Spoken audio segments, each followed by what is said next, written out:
Bienvenue au séminaire de la conférence générale, un séminaire qui s'intitule Retour aux fondamentaux.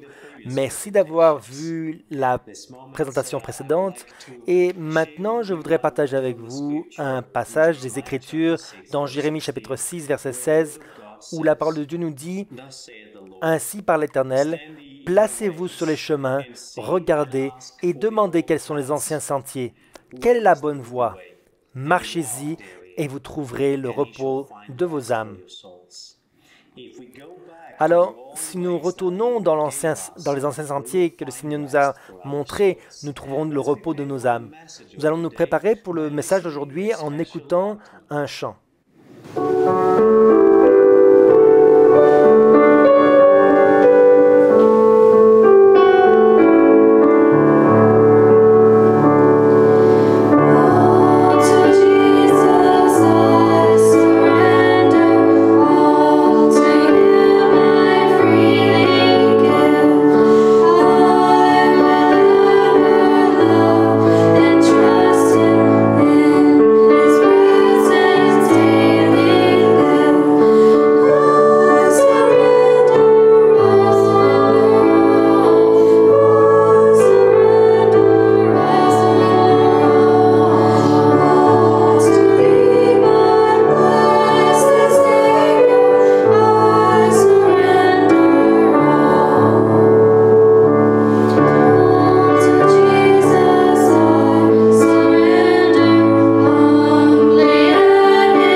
Remercions le Seigneur pour ce beau chant et maintenant nous voulons nous agenouiller pour un moment de prière. Notre Père Céleste, nous venons te voir aujourd'hui pour te remercier et pour te bénir pour toute ta grâce que tu as manifestée dans notre vie. Seigneur, nous voulons te remercier pour le don de la vie, pour le soleil, pour l'air, pour l'eau, pour tout ce que nous recevons de ta main.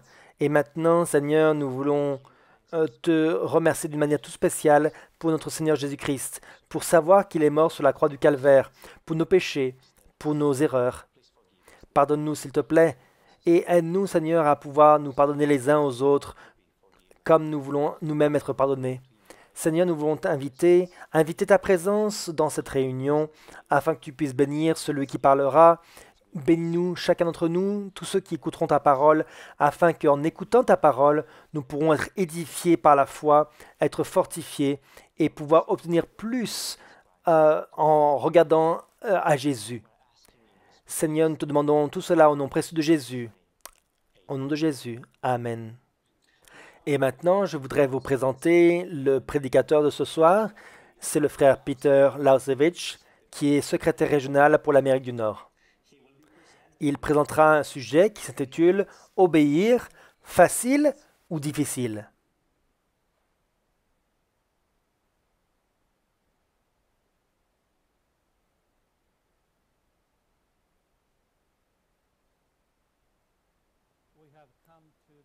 Nous sommes arrivés à la dernière partie du séminaire de la conférence générale, de l'administration de la conférence générale. Mercredi, nous avons parlé de l'alimentation et de l'importance de penser à notre alimentation et spécialement d'une réforme dans l'alimentation dont nous avons besoin. Jeudi soir, nous avons parlé de la famille chrétienne. La famille est la fondation ou le fondement de la société. C'est le fondement de l'Église. Voilà pourquoi c'est si important pour nous de parler des familles et de l'importance d'avoir une vie, d'un mariage qui dure pour la vie. Vendredi soir, nous avons eu la chance de parler du sabbat et de comment garder le sabbat d'après le commandement. Sabbat, nous avons parlé de l'importance de notre relation avec Dieu et de pouvoir être séparés du monde. Mais vous savez, quand nous regardons ces sujets à propos des choses, des principes de l'Église, lorsque nous parlons du royaume de Dieu, très souvent nous pensons, oh, nous avons trop de règles qui nous empêchent d'arriver au royaume des cieux. Pourquoi nous avons toutes ces règles? Des fois nous pensons, oh, dans le mouvement de réforme, nous avons trop de règles. Nous devons comprendre un principe important lorsque nous parlons du royaume des cieux. Dans Matthieu chapitre 16, versets 13 et 14, il est mentionné ici du chemin qui amène jusqu'au royaume des cieux. Il est dit « Entrez par la porte étroite, car large est la porte, spacieux est le chemin qui mène à la perdition, et il y en a beaucoup qui entrent par là. Mais étroite est la porte, resserrez le chemin qui mène à la vie, et il y en a peu qui les trouvent. » Vous voyez, nous voyons ici que le chemin qui mène vers le royaume des cieux est un chemin étroit. La porte pour entrer dans la vie éternelle est une porte étroite. Oui, et des fois, lorsque nous regardons ces choses, nous sommes frustrés parce que très souvent, lorsque nous parlons des règles, nous parlons de « Oh, tu ne dois pas, tu ne dois pas, tu ne dois pas ». Même les 10 commandements, c'est « Tu ne dois pas, tu ne feras pas et tu ne dois pas faire ça ». Alors pourquoi nous parlons du chemin étroit? Pourquoi nous parlons de « Tu ne devrais pas ». Dans un livre en anglais, Sir White nous dit « Il n'y a jamais eu d'époque plus solennelle dans l'histoire du monde que celle que nous vivons actuellement. Nos intérêts éternels sont en jeu, et nous devrions nous éveiller à l'importance de rendre notre appel et notre élection sûrs. Nous n'osons pas risquer nos intérêts éternels sur de simples probabilités. Lorsque nous parlons du chemin qui mène jusqu'au royaume des cieux, nous devons être certains du chemin dans lequel nous sommes. Et particulièrement lorsque nous commençons une nouvelle année, nous voulons être sûrs que nous sommes sur le bon chemin, que nous sommes sur la bonne voie. Et oui, cela s'appelle un chemin étroit. Le passage continue. Nous devons être sérieux. Ce que nous sommes, ce que nous faisons, ce que sera notre ligne de conduite à l'avenir sont des questions d'une importance incalculable et nous ne pouvons pas nous permettre d'être apathiques, indifférents, insouciants. Il appartient à chacun d'entre nous de se demander « Qu'est-ce que l'éternité pour moi ?» Nos pieds sont-ils dans le chemin qui mène au ciel ou dans la large route qui mène à la perdition? Oui, nous devons penser à cela parce que nous commençons une nouvelle année, nous faisons peut-être des vœux pour la nouvelle année, mais en réalité, faisons-nous des vœux pour ce monde, pour des choses temporaires? Est-ce que nous assurons que nous sommes sur la voie qui mène au ciel? À quel point l'éternité est-elle importante pour vous? Est-ce que l'éternité a beaucoup de valeur pour vous? Ou est-ce que c'est quelque chose qui a peu de valeur? Et donc, lorsque nous parlons de ce chemin qui amène vers le royaume des cieux, oui, ce chemin étroit. La question, c'est est-ce que ce chemin est facile ou difficile? Lorsque nous pensons aux restrictions, il y a tellement de restrictions. Les restrictions font que les choses qui sont difficiles, en fait, les rendent faciles. Pensons à cela. Réfléchissons un petit peu à ces restrictions qui rendent le chemin plus facile. Quand je pense aux restrictions, je pense à la toute première restriction qui a été placée après le jardin d'Éden sur Caïn et Abel. Et comment Caïn il y avait une petite restriction qui n'était pas difficile. Tu devais amener une offrande sur l'autel et Dieu te dit amène un agneau. Et Caïn a décidé d'apporter quelque chose d'autre. Il ne voulait pas prendre un agneau. Comment est-ce qu'il a réagi lorsqu'il y avait une telle restriction? Dans Genèse 4, au verset 5, il est dit « Mais il ne porta pas un regard favorable sur Caïn et sur son offrande. Caïn fut très irrité et son visage fut abattu. Et l'Éternel dit à Caïn, pourquoi es-tu irrité et pourquoi ton visage est-il abattu? Alors ici, il devait apporter une offrande et Dieu n'a pas accepté l'offrande de Caïn. Et que s'est-il passé? Son attitude a changé, son visage a été transformé et il était très en colère. Pourquoi est-ce qu'il était en colère? Pourquoi des fois nous sommes aussi en colère? Nous voulons quelque chose et spécialement lorsqu'il y a une restriction, nous sommes en colère. Pourquoi? Pourquoi cela arrive? Dans Jean 13, verset 19, il est dit « Et ce jugement, c'est que la lumière étant venue dans le monde, les hommes ont préféré les ténèbres à la lumière parce que leurs œuvres étaient mauvaises. » Pourquoi est-ce que nous avons tendance à aller vers les ténèbres? Nous avons tendance à aller vers les ténèbres si nous voulons faire le mal. Et dès qu'une restriction est placée, nous sommes en colère. Dans le meilleur chemin, page 108, il est dit « Les enseignements et les avertissements de la parole de Dieu ne sont pas agréables au cœur orgueilleux et pervers. Et ceux qui ont de la répugnance à se conformer à ses exigences sont vite prêts à mettre en doute son autorité. » Ici, nous voyons que si le cœur est orgueilleux et plein de péché, le cœur qui aime le péché, pour lui, les restrictions ne sont pas acceptables, ne sont pas agréables. Et que faisons-nous alors? Nous commençons à mettre en doute l'autorité de la parole de Dieu. Nous commençons à mettre en doute l'esprit de prophétie, nous commençons à mettre en doute la Bible, et nous commençons à aller dans cette direction-là. Pourquoi? Parce que le cœur n'est pas transformé. Alors maintenant, comment Satan travaille dans ce processus-là? Comment est-ce qu'il il nous emmène, il nous détourne du chemin de la vérité, du chemin qui mène au ciel, et il nous emmène vers la destruction? Dans 2 Pierre 2, verset 19, ils leur promettent la liberté quand ils sont eux-mêmes esclaves de la corruption, car chacun est esclave de ce qui a triomphé de lui. Donc, comment est-ce que Satan travaille? Comment est-ce qu'il nous détourne du bon chemin? Il nous promet la liberté. Oui, il nous promet la liberté. Si tu fais cela, tu auras la liberté. Tu pourras faire tout ce que tu veux. Et alors, vous pensez pouvoir faire tout ce que vous voulez, et en réalité, qu'est-ce que vous faites? Vous voyez, vous constatez que vous êtes esclave. Oui, il vous emmène en esclavage avec lui, en vous promettant la liberté. Dans les commentaires bibliques, en anglais, il est dit « Il dénonce les statuts divins comme une restriction de leur liberté et déclare que son but est d'obtenir l'abolition de la loi. » Oui, débarrassez-vous de la loi. Comme ça, vous pourrez avoir la liberté. Vous pourrez avoir la liberté. C'est ça que Satan a commencé à dire dans ce monde. Dans l'univers, c'est comme ça que le péché est arrivé. En promettant aucune restriction, en promettant la liberté, en promettant aucune règle. Et vous savez quel est le résultat, bien sûr. Le cœur, naturellement, n'aime pas les restrictions. Nous n'aimons pas les reproches. Parce que lorsqu'il y a des reproches, bien sûr, des restrictions, il y a des reproches aussi qui viennent avec. Dans Proverbe 9, verset 8, il est dit « Ne reprends pas le moqueur de crainte qu'il ne te haïsse. » Oui, si tu fais des reproches, il va te haïr. Et donc, lorsque nous parlons de la rébellion de Satan, qu'est-ce que Satan a dit qui était la cause de sa rébellion? Dans la tragédie des siècles, à la page 543, ayant réussi, il déclare que ce sont les injustes restrictions de Dieu qui ont amené la chute de l'homme.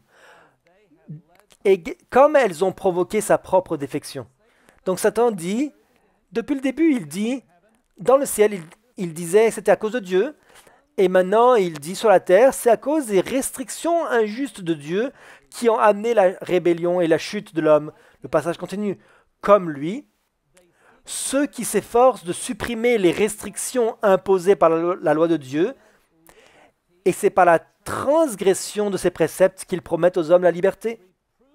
La lutte contre le péché suscite encore aujourd'hui la résistance et la haine. Oui, la résistance et la haine est produite lorsqu'on fait des reproches. Et donc Satan promet la liberté. Il promet la liberté, plus de loi, plus de résistance, plus de restrictions, plus de loi. Mais alors comment devrions-nous réagir face aux restrictions de Dieu? Nous le voyons dans Hébreux 12, verset 5. Et vous avez oublié l'exhortation qui vous est adressée comme à des fils. Mon fils, ne méprise pas le châtiment du Seigneur et ne perds pas courage lorsqu'il te reprend. Ici, il est dit que nous ne devrions pas mépriser lorsque Dieu nous châtie, lorsque Dieu introduit des restrictions. Pourquoi cela? Pourquoi est-ce que nous ne devrions pas nous mépriser cela et nous rebeller? Verset suivant, il est dit « Car le Seigneur châtie celui qu'il aime, et il frappe de la verge tous ceux qu'il reconnaît pour ses fils. » En réalité, Dieu nous châtie, Dieu nous restreint parce qu'il nous aime. C'est le résultat de l'amour.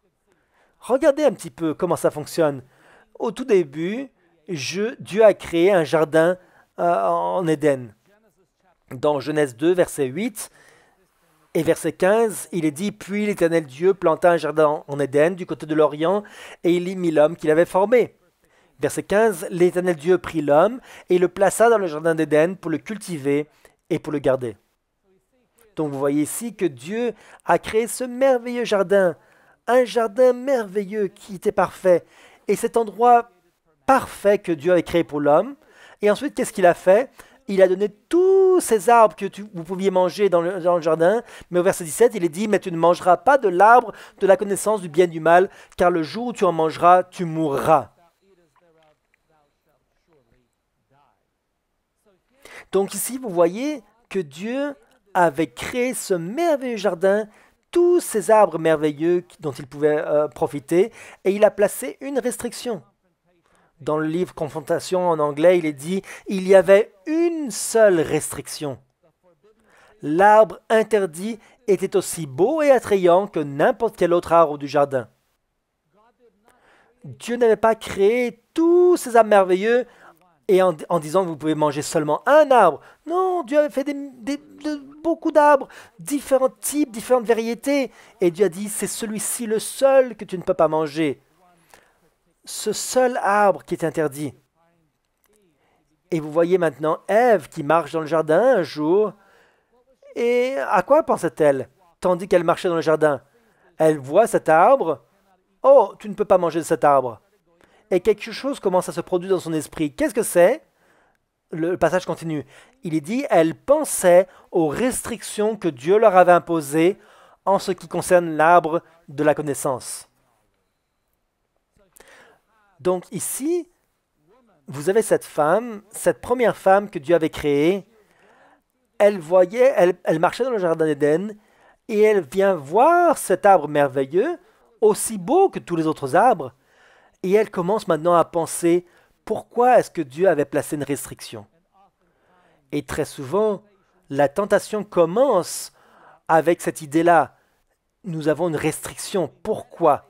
Lorsque nous réfléchissons à cette restriction, cela devient de plus en plus gros. La restriction grossit de plus en plus. Et bientôt, elle a oublié tous les arbres du jardin et elle ne voit plus que cet arbre. Et maintenant, pourquoi cet arbre était interdit? Pourquoi est-ce que ce fruit était interdit? Le passage continue. On l'appelait l'arbre de la connaissance parce qu'en mangeant de cet arbre dont Dieu avait dit « tu n'en mangeras pas », ils allaient avoir une connaissance du péché, une expérience de la désobéissance. Vous voyez, Dieu ne voulait pas qu'ils aient la connaissance du péché. Dieu ne voulait pas qu'ils expériencent la désobéissance. Et c'est pour cela que Dieu avait restreint leur liberté pour cet arbre-là. Alors donc, pourquoi toutes ces choses arrivent dans le monde?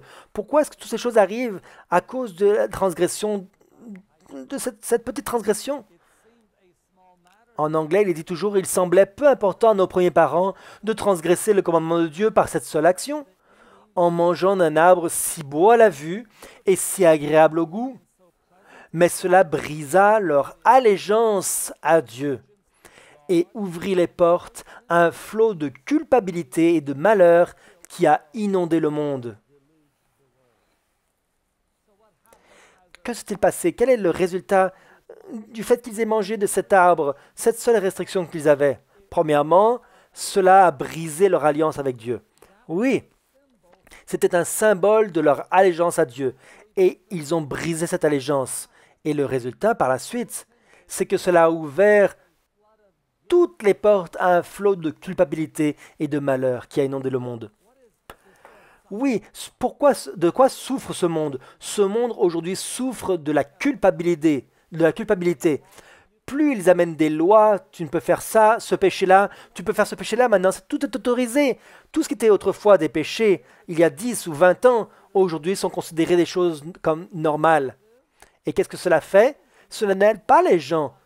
Cela ne leur donne pas des libertés, cela cela leur donne de la culpabilité. Et c'est ça qui se passe. Un flot de culpabilité entre dans ce monde. Alors parlons un petit peu de l'objectif des restrictions. Oui, pourquoi est-ce que Dieu place des restrictions? Je vais parler d'un exemple précis aujourd'hui. Revenons dans Exode chapitre 16, verset 15, là où Dieu avait donné des restrictions pour le peuple d'Israël après avoir quitté l'Égypte. Il est dit, les enfants d'Israël regardèrent et ils se dirent l'un à l'autre, « Qu'est-ce que cela ?» Car ils ne savaient pas ce que c'était. Moïse leur dit, « C'est le pain que l'Éternel vous donne pour nourriture. » C'était la manne. Donc, lorsqu'ils sont allés dans le désert, ils n'avaient plus de nourriture au bout de quelques jours et Dieu a introduit la manne. La manne devait être leur nourriture, leur alimentation pour tout le reste de leur séjour dans le désert. Qu'est-ce que cela remplaçait? Dans Exode chapitre 16, verset 3, il est dit, les enfants d'Israël leur dirent, que ne sommes-nous morts par la main de l'Éternel dans le pays d'Égypte, quand nous étions assis près des pots de viande, quand nous mangions du pain à satiété, car vous nous avez menés dans ce désert pour faire mourir de faim toute cette multitude. Oui, ils avaient des pots de viande, et maintenant Dieu a mis une restriction. Dieu leur a dit non, plus de viande, maintenant vous allez manger quelque chose qui s'appelle de la manne. Quel était l'objectif? Quel était le but? Pourquoi est-ce que Dieu avait mis une restriction? Bien sûr, Dieu n'aurait pas eu besoin de le faire, mais Dieu a dit maintenant vous êtes restreints, maintenant vous allez manger cette nourriture et plus cette nourriture. Pourquoi est-ce que Dieu a fait cela? Dans un livre en anglais, toujours sur la tempérance, Sir White explique « S'ils avaient été prêts à renoncer à leur appétit pour obéir à ces restrictions, la faiblesse et la maladie auraient été inconnues parmi eux. Leurs descendants auraient possédé une force physique et mentale. » Écoutez bien cela ici. Que se serait-il passé s'ils avaient accepté cette restriction? La faiblesse et la maladie auraient été inconnues parmi eux. Pensez-vous que c'était une bonne restriction? Pensez-vous que c'était quelque chose qui était pour leur bien? Dieu voulait que ce soit pour leur bien? Ou bien pensez-vous que cette restriction était quelque chose de mauvais? Oh, tu ne peux pas avoir ça parce que c'est quelque chose de bon et je veux le garder juste pour moi-même. Non, c'est pas ça. En réalité, lorsqu'ils ont accepté cette restriction, bien sûr, au début, ils ne l'ont pas accepté et ils n'ont jamais accepté complètement. Mais s'ils l'avaient accepté complètement, que se serait-il passé? La faiblesse et la maladie auraient été inconnues parmi eux. Pouvez-vous imaginer? Aujourd'hui, nous avons une pandémie maintenant. Depuis 2 ans environ. Pensez-vous que cela a été une chose merveilleuse de ne pas avoir de pandémie? Pensez-vous que ça aurait été une chose merveilleuse de ne pas avoir de maladie, de ne pas avoir de médecin? Voilà ce qui se serait passé si le peuple d'Israël avait accepté cette restriction que Dieu leur avait donnée. Et non seulement cela les aurait aidés physiquement, mais le passage continue. Ils auraient eu une perception claire de la vérité et du devoir, un sens aigu du discernement et un jugement sans faille. Cela aura affecté aussi plus que leur vie physique. Ils auraient pu comprendre les choses clairement. La distinction entre le bien et le mal. Ça aurait été clairement compris par son peuple. Seulement si quoi? Seulement s'ils avaient accepté ces restrictions. Même aujourd'hui, les restrictions peuvent être un bénéfice pour nous lorsque nous parlons de l'alimentation. Regardez dans le ministère de la guérison, page 202, en français, il est dit « Les excès dans le manger sont souvent une cause de maladie. Ce dont la nature a le plus besoin dans ce cas, c'est d'être délivrée de la charge excessive qui lui a été imposée. Dans beaucoup de maladies, le meilleur remède est de supprimer 1 ou 2 repas afin que les organes digestifs surmenés puissent se reposer. » Pouvez-vous imaginer ceci? Nous mangeons une alimentation normale et nous commençons à être malades. L'une des meilleures choses quand on est malade, c'est quoi? C'est de ne plus manger pendant 1 ou 2 repas. Oui, c'est un des meilleurs remèdes que vous pouvez avoir. Très souvent, lorsque je voyage, durant les dernières années, je voyage à l'international beaucoup. Et des fois, on change une saison à l'autre, un jour à l'autre. Quand vous allez de l'hémisphère sud à l'hémisphère nord, toute votre vie est complètement chamboulée. Et maintenant, vous devriez manger, mais de l'autre côté du monde, vous dormez. Et lorsque vous devriez dormir, maintenant, c'est le moment de manger. Oui, c'est ce qui se passe. Et votre système entier, à l'intérieur de votre système est complètement transformé et je commence à tomber malade. Et je ne peux pas me permettre d'être malade. Alors qu'est-ce que je dois faire? Je ne mange pas. Je saute 1 ou 2 repas.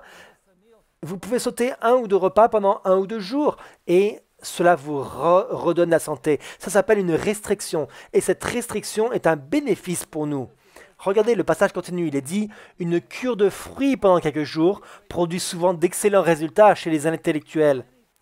Très souvent, la guérison est obtenue par une courte période de jeûne complet, suivie d'un régime simple et modéré, le tout secondé par les efforts de la nature. Un régime frugal pendant 1 mois ou 2 persuaderait bien des gens que le chemin du renoncement est aussi celui de la guérison. Oui, changez notre régime alimentaire, renoncez, essayez-le 1 mois ou 2. Abstenez-vous de quelque chose pendant 1 mois ou 2 par rapport à ce que le monde fait. Oui, le monde, lorsque les gens mangent normalement, nous voulons avoir un régime alimentaire végétarien. Il semble que c'est un régime qui est du renoncement. Mais si vous le faites pendant 1 mois ou 2, vous allez voir le bénéfice de cette restriction. Mais vous savez, des fois, les restrictions peuvent être des fois mauvaises pour vous. Nous avons parlé jusqu'à présent des choses positives à propos des restrictions, mais des fois, il peut y avoir des choses mauvaises à propos des restrictions, surtout si vous allez trop loin. Dans Ephésiens 6, verset 4, il est dit « Et vous, pères, n'irritez pas vos enfants, mais élevez-les en les corrigeant et en les instruisant selon le Seigneur. » Ici, on parle des relations entre les parents et les enfants. Et nous pouvons comprendre que ceci, c'est non seulement entre les parents et les enfants, mais nous pouvons le comprendre aussi dans nos relations d'église, entre le pastorat et les membres d'église, entre nous en tant qu'église et d'autres gens qui sont intéressés, qui veulent visiter l'église. Ou bien toutes sortes de dirigeants d'église, les uns vers les autres.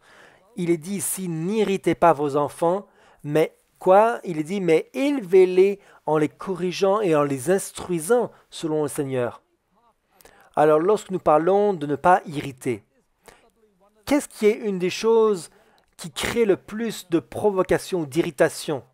On ne le pense pas très souvent, mais saviez-vous qu'il y avait des choses qui créent des provocations, des irritations? Regardons dans le livre Child Guidance en anglais, Sir White dit: beaucoup de parents refusent aux enfants la possibilité de jouir de ce qui est sûr et innocent et craignent tellement de les encourager à cultiver des désirs de choses illicites qu'ils ne permettent même pas à leurs enfants d'avoir le plaisir que les enfants devraient avoir. Donc on voit ici, on parle très souvent des permissions. On parle souvent de cela d'une mauvaise manière. Quand on dit que quelque chose est permis, on pense que c'est une chose mauvaise. Mais ici, il est dit que beaucoup de parents refusent aux enfants la possibilité de jouir de ce qui est sûr et innocence. La jouissance, ce n'est pas forcément une chose mauvaise. Pourquoi est-ce que les parents refusent aux enfants ce qui est simple? Parce qu'ils ont peur d'encourager et de cultiver des désirs qui sont mauvais. Donc pour éviter ce qui est mauvais, ils vont à l'autre extrême et ils n'autorisent même pas ce qui est bon et innocent, ce que les enfants devraient avoir. Le passage continue. Par crainte des conséquences néfastes, ils refusent la permission de s'adonner à un simple plaisir qui aurait évité le mal, même qu'ils cherchent à prévenir. Ainsi, les enfants pensent qu'il est inutile d'attendre des faveurs et par conséquent, ils ne les demandent pas. Pouvez-vous imaginer ceci? Ils refusent les plaisirs les plus simples. Pourquoi? Parce qu'ils ont peur que ce plaisir simple va les guider vers quelque chose de pire, quelque chose qui est des péchés. Et donc, ils ne veulent même pas qu'ils aient aucun plaisir. Alors, ils suppriment les plaisirs les plus simples. Et que se passe-t-il? Quel est le résultat de cela? Toujours, le passage continue, il est dit: ne serait-il pas bon pour lui de considérer le fait que la première cause de la désobéissance de son fils a été son propre refus de lui accorder ce en quoi il n'y avait pas de péché? Oui, il y a beaucoup de choses que nous imaginons qui sont mauvaises et qui en réalité ne sont pas mauvaises. Et lorsque vous interdisez ce qui n'est pas mauvais, oui, bien sûr, c'est une jouissance, mais c'est une jouissance d'une bonne chose. Mais lorsque vous interdisez cette bonne chose, vous refusez d'accorder ce qui est bon, cela crée l'attitude d'abandonner. Les enfants abandonnent et ils disent: oh, oublions tout. C'est le problème. Voilà le problème avec les enfants, mais c'est le problème aussi dans l'Église. Si nous créons des règles qui sont destinées à nous garder sur le bon chemin, des règles qui sont plus strictes que ce que Dieu a destiné, alors cela crée une attitude de désespoir. Ça crée la chose précise que nous voudrions éviter. Ça crée ce que nous voudrions éviter. Oui, cela s'est passé parmi les enfants d'Israël. Ils sont sortis de la captivité à Babylone et pour éviter de briser le sabbat, pour éviter de faire toutes sortes de choses, ils ont créé des règles. C'est pour ça que les pharisiens ont commencé à exister. Ils ont créé toutes ces règles pour les empêcher de revenir à Babylone. Toutes ces choses qui faisaient qu'ils étaient mauvaises, ils ont interdit toutes sortes de choses qui étaient innocentes en réalité. Et ils ont en réalité causé quoi? Ils ont créé toutes sortes d'hypocrites. Ils ont causé le mal qu'ils cherchaient en fait à éviter. Comment pouvons-nous éviter cela alors? Comment pouvons-nous éviter cet extrême? Créer des restrictions qui peuvent devenir trop dures, trop difficiles. On le trouve dans Galates 6, verset 1. Il dit: frères, si un homme vient être surpris en quelque faute, vous qui êtes spirituels, redressez-le avec un esprit de douceur. Prends garde à toi-même, de peur que tu ne sois aussi tenté. Alors ici, on parle non seulement des choses innocentes, mais même des choses où une personne est coupable. Que se passe-t-il lorsqu'un enfant commet une infraction? Que se passe-t-il lorsque quelqu'un commet un péché dans l'Église? Oui, bien sûr, un péché ouvert. Comment le traitons-nous cette personne-là? Des fois, nous sommes si anxieux d'agir envers ce péché que nous oublions que l'humanité nous devons partager avec Christ, avec les gens l'humanité de Christ. Et l'une des premières choses ici, c'est prenez garde à vous-même de peur que vous ne soyez aussi tentés. En d'autres termes, nous devons nous mettre à leur place. Et alors, que ferions-nous si nous étions à leur place? Serions-nous aussi sévères envers nous-mêmes ou serions-nous moins sévères? Oui, la sévérité, des fois, peut être une mauvaise chose. Sir White dit par la sévérité avec laquelle ils traitent leurs erreurs, ils attisent les pires passions du cœur humain et laissent à leurs enfants le sentiment de l'injustice et du mal. Ils retrouvent chez leurs enfants la tendance même qu'ils leur ont communiquée. Oui, on crée quelque chose de pire. Ici, on parle des enfants. Et nous pouvons appliquer ceci dans l'Église de la même manière. Quand on réagit par rapport aux erreurs, on ne parle pas de quelque chose d'innocent, on parle du mal, on parle d'une erreur, du péché. Que faisons-nous? En étant sévères, qu'est-ce qu'ils font? Il est dit, ils attisent les pires passions du cœur humain. Ils attisent quelque chose qui ne devrait jamais être attisé. Et nous pouvons voir aussi ceci lorsque nous parlons de la nature de Dieu. Lorsqu'on parle de la nature de Dieu, par exemple, si nous parlons de la nature de Dieu, tu pèches, il doit y avoir une conséquence. Le diable parle de l'immortalité de l'âme. Si vous êtes dans ce monde, vous vivez 10, 20, 30 ans, peut-être 90 ans, pensez que durant ces 90 ans, si vous péchez pendant 90 ans, imaginez que vous péchiez pendant 90 ans. Vous êtes une mauvaise personne, très mauvaise. Alors, méritez-vous, pour ces 90 années, méritez-vous l'éternité de punition pendant un enfer éternel? Est-ce que c'est ça la justice? Pendant 90 ans, même 100 ans, et vous allez brûler pour l'éternité à cause de ces 90 ans, pensez-vous que Dieu est juste quand vous pensez à l'enfer, ou cela vous induit-il à penser à l'injustice? Oui, lorsqu'on regarde la punition face au péché, la manière dont Dieu réagit face au péché, si nous sommes trop sévères, qu'est-ce que cela fait? Cela crée de la rébellion. Parce que toute personne qui est censée pense que si Dieu vous punirait comme ça, c'est un Dieu injuste. Et qu'est-ce que vous faites? Cela vous pousse à tout abandonner. C'est ça que ça cause. Donc, qu'est-ce qu'il est dit ici? Ils retrouvent chez leurs enfants la tendance même qu'ils leur ont communiquée. À cause de leur attitude, nous faisons que nos enfants aient cette attitude, nous faisons que les membres d'Église, les gens qui sont intéressés, ont cette attitude-là à cause de nous. Voilà pourquoi, lorsque nous commençons cette nouvelle année, nous devons évaluer notre attitude.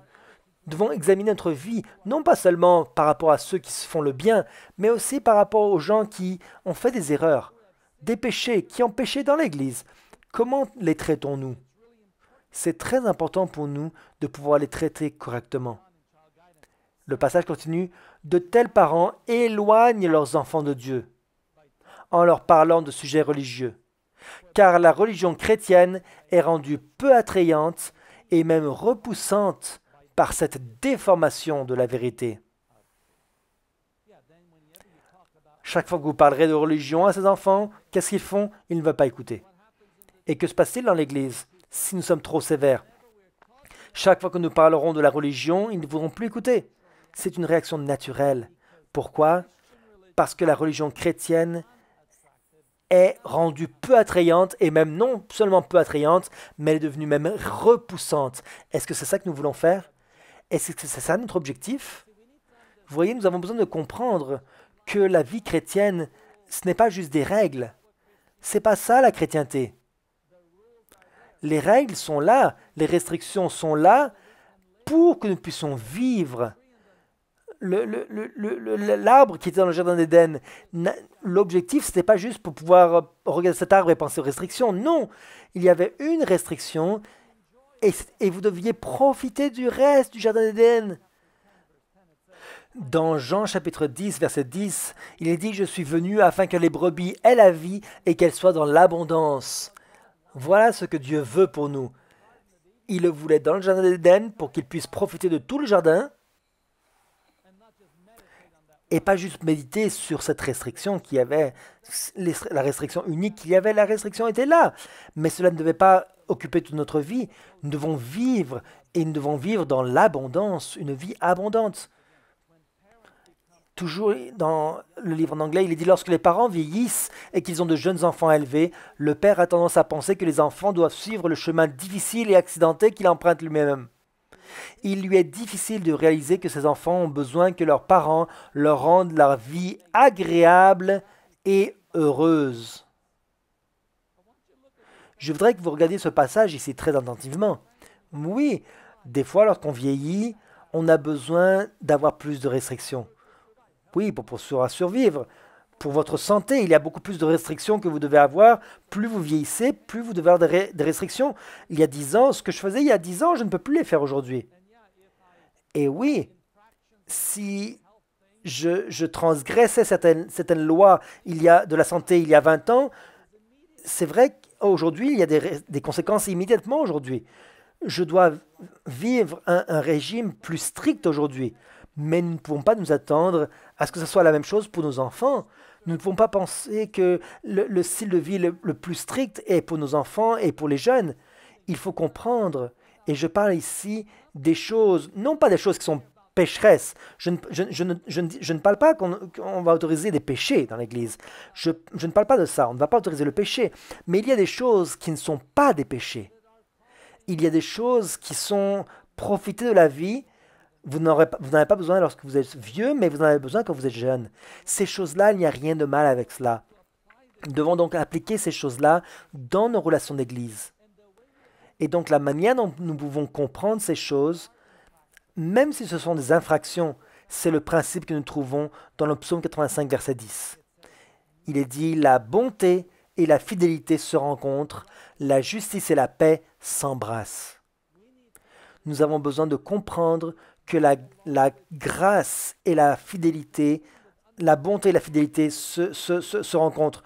Des fois, nous pensons juste à la vérité et nous devenons comme des pharisiens. Oui, bien sûr, si nous pensons jusqu'à la grâce, vous devenez comme les sadducéens. Bien sûr, c'est l'autre extrême. Mais ces deux choses doivent être combinées, doivent se rencontrer dans la vie. Dans Foi et chrétien, page 297, il est dit « Tandis que vous leur imposez des règlements et des restrictions, vous devriez prendre soin de leur révéler l'aspect chrétien de votre caractère et non pas son côté satanique. Les enfants ont besoin de soins constants et de tendresse. Sachez gagner leur affection et parlez-leur de l'amour aussi bien que de la crainte de Dieu. Nous voulons que nos enfants comprennent que Dieu les aime. Il ne faut pas qu'ils aient seulement une crainte de Dieu. Dieu vous aime. Savez-vous que Dieu vous aime vraiment, non seulement en tant qu'enfant, mais en tant que jeune, en tant qu'adulte. Dieu réellement vous aime. Dieu prend soin de vous. Et Dieu, en tant qu'Église, nous devrions avoir cette expérience. Nous devrions montrer cette expérience-là aux gens. Les deux aspects, c'est ça qui va nous faire ressembler à Christ, non pas seulement les règles.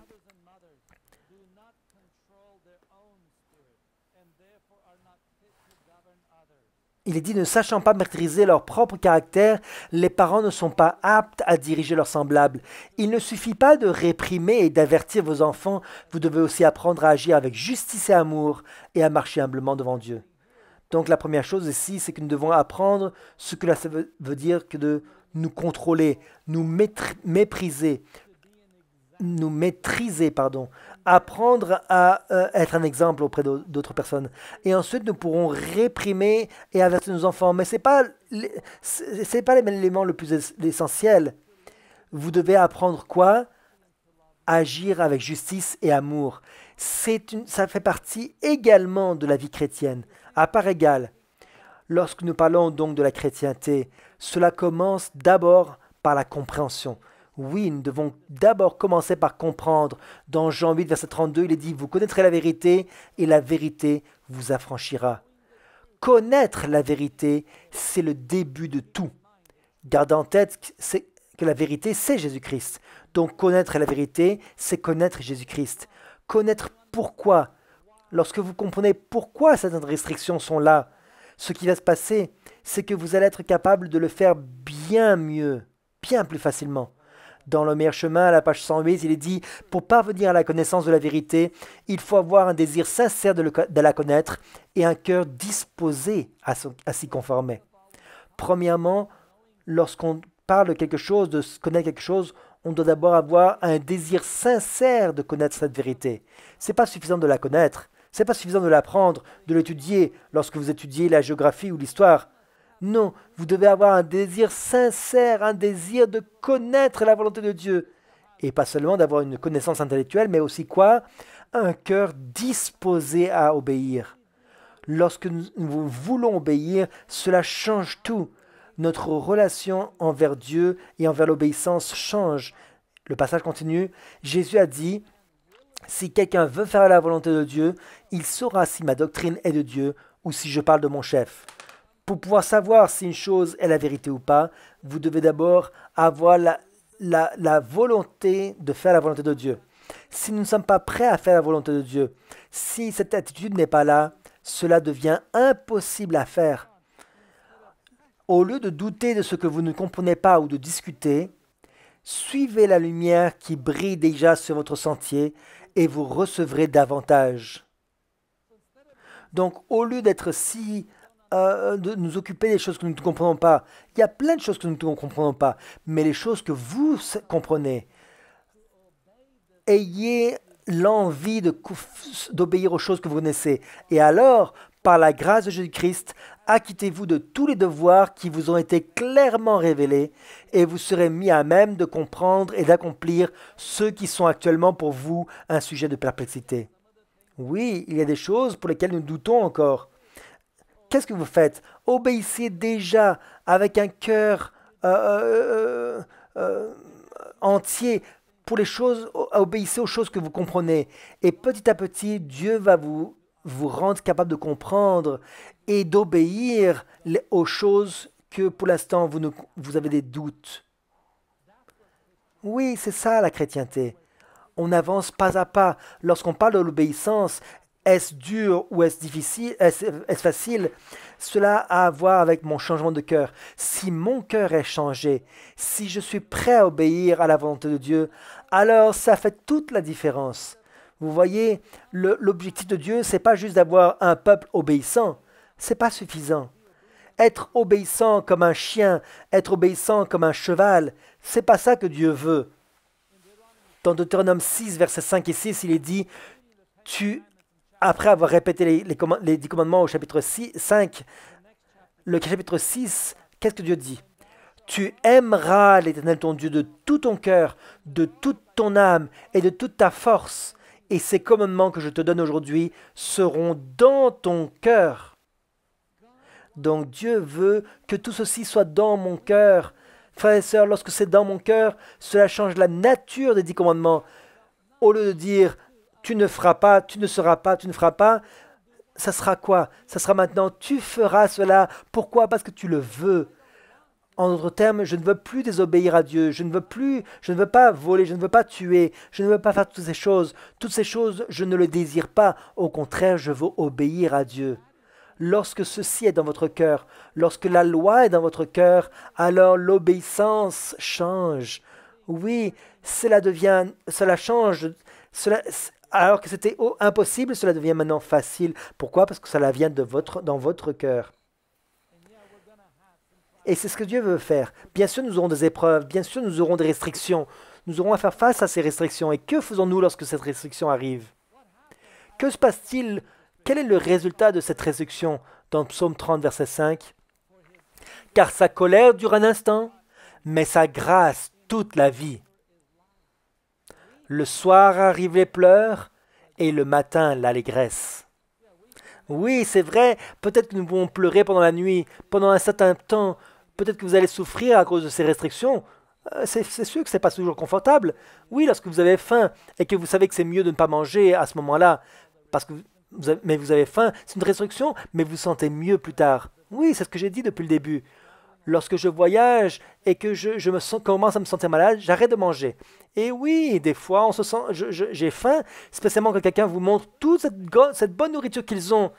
On a préparé toute cette bonne nourriture pour vous, et vous regardez toute cette nourriture, et vous savez qu'ils ont travaillé très dur pour vous, pour toi. Mais vous savez ce que je dis? Je dis, je vais attendre. C'est vrai que c'est mieux maintenant, mais je vais attendre pour le manger. Je vais attendre plus tard. Et alors, vous ne souffrez plus, vous n'avez pas de maladie, et vous pouvez profiter d'un bon moment avec les gens. La question c'est, voulez-vous ce type de joie? Est-ce que c'est quelque chose que vous voulez dans votre vie? Tandis que nous commençons cette nouvelle année, voulez-vous avoir une nouvelle année joyeuse? Dans Jean 15, verset 11, il dit, je vous ai dit ces choses afin que ma joie soit en vous et que votre joie soit parfaite. Dieu nous donne toutes ces restrictions, mais lorsque ces restrictions sont acceptées dans notre cœur, que se passe-t-il? Votre joie est parfaite. Et vous n'allez pas passer votre temps à penser aux restrictions. Vous n'allez pas passer tout votre temps à penser « Oh, je ne peux pas faire ça, je ne peux pas faire cela ». Pensez aux choses que vous pouvez faire. Il y a tellement de choses que vous pouvez faire. Même en parlant du sabbat, l'observation du sabbat, il y a tellement de choses que nous ne pouvons pas faire dans le sabbat, mais il y a aussi bien plus de choses que nous pouvons faire. Lorsque vous pensez aux choses que vous pouvez faire, devinez quoi? Vous ne penserez même plus aux choses que vous ne pouvez pas faire. Et que se passe-t-il? Vous commencez à avoir de la joie qui est parfaite, cette joie que Dieu veut que vous ayez. Et tandis que nous commençons cette nouvelle année, voulez-vous avoir cette joie? Que Dieu nous aide afin que nous puissions décider dans notre cœur d'expérimenter cette joie pleinement que Dieu nous réserve pour chacun d'entre vous. Que Dieu vous bénisse. Merci pour avoir écouté ce message. Nous pouvons louer Dieu pour toutes les choses qu'il nous a données, pour la possibilité de nous donner, de suivre ses règles. Faisons-lui confiance et obéissons-lui. Et maintenant, nous allons écouter un chant qui va nous encourager à faire confiance au Seigneur et à l'obéir.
Or will walk by his side in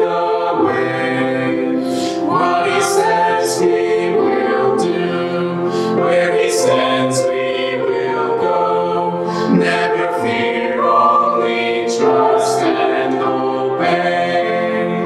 Trust and obey. For there's no other way to be happy in Jesus but to trust and obey.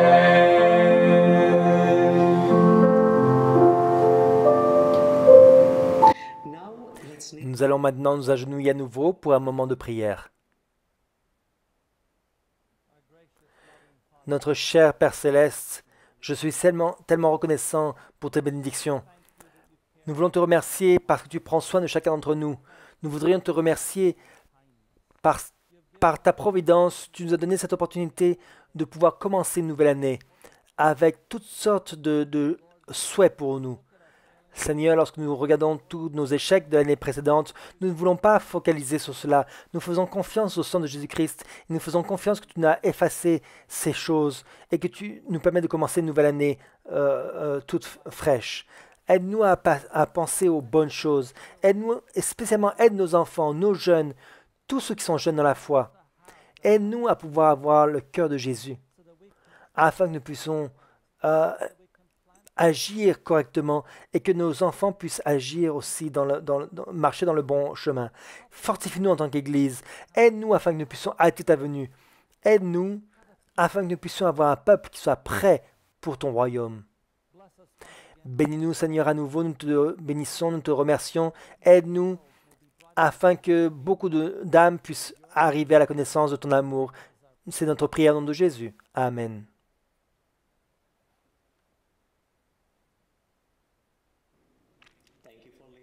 Merci à nouveau d'avoir écouté ce programme. Je voudrais maintenant vous inviter à assister En Marche au séminaire suivant qui est préparé par la Conférence générale et par le département missionnaire. Que le Seigneur vous bénisse tous et vous garde.